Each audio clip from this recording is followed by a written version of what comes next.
안녕하세요. 올바른 투자와 현명한 소비를 하며 경제적 자유를 향해 가고 있는 여러분의 동반자입니다.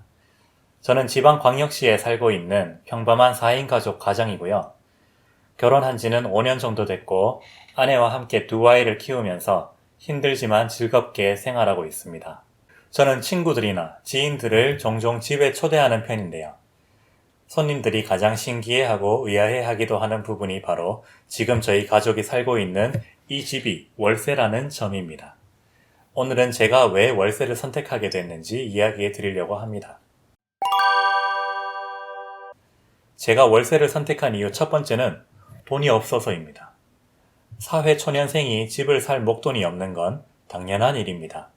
심지어 요즘 집값을 보면 정년 퇴직할 때까지 월급을 모아도 집 한 채 사기가 힘들어 보이죠.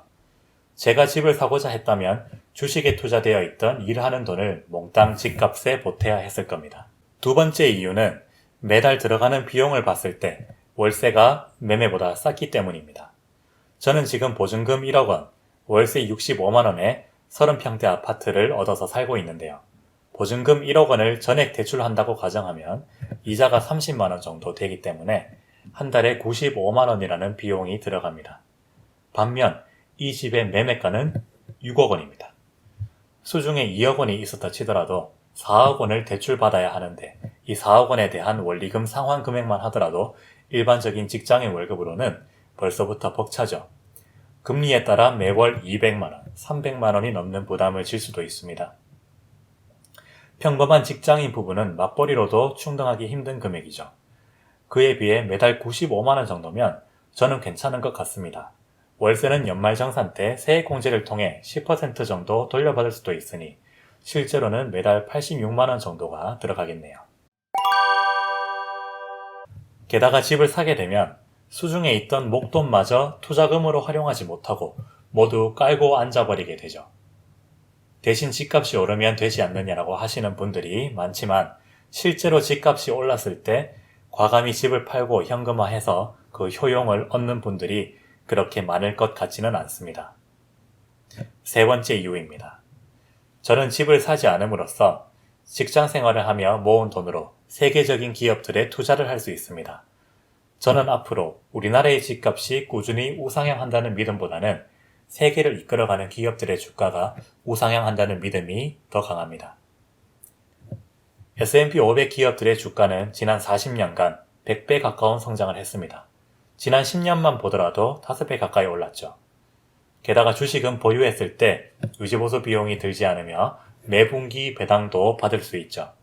이들 기업들은 미래에도 돈을 벌기 위해 열심히 노력할 것이고 저는 주식을 통해 이 기업들의 주인이 되어 동행하고자 하는 것입니다. 저에게 매달 나가는 65만 원의 월세는 버리는 돈이 아니라 메인 자산으로 주식 투자를 이어나가기 위한 최소한의 기회비용인 것이죠. 목적과 이유가 있는 비용인 것입니다. 정리하자면 저는 결혼 직후에 목돈이 없었고 매매보다 월세가 싸다. 그리고 집에 들어갈 돈으로 주식에 장기 투자하는 것이 낫다라고 판단했고 현재까지 투자 성적을 보면 잘못된 선택은 아니었다고 봅니다. 직장 생활을 하며 차곡차곡 모아온 주식의 가치가 매년 납부해야 하는 월세보다 훨씬 크게 불어나고 있기 때문이죠. 물론 앞으로 투자를 하며 짧게는 몇 개월, 길게는 몇 년의 조정을 겪기도 하겠지만 저는 30년 이상 투자 계획을 갖고 있기 때문에 결국에는 큰 수익으로 돌아올 거라고 믿고 있습니다. 부동산 투자를 하면 레버리지를 크게 활용할 수 있기 때문에 초기 자본 증식에는 필수적이라는 말도 익히 들어 알고는 있습니다만 제가 이 집을 구하던 당시 이미 한국의 집값은 제가 생각하는 적정 가격을 훨씬 웃도는 수준이었고 만에 하나 집값이 떨어지게 되면 큰 레버리지에 따른 고통도 클 것이라는 생각이 들었습니다. 결론적으로 저는 대부분의 신혼부부들과는 다른 선택을 했지만 제 판단이 나쁘지 않았고 앞으로는 차츰차츰 경제적 자유의 길로 저를 이끌어 주리라고 보고 있습니다. 돈이 집 사는 데 들어가지 않고 주식에 투자되어 저를 위해서 열심히 일하기 때문이죠.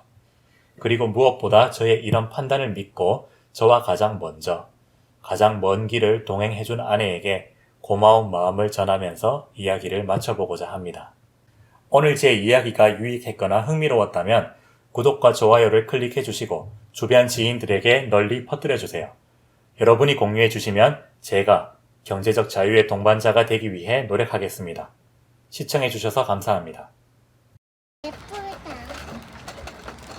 자전거가 예뻐? 응, 누가 사준 자전거야?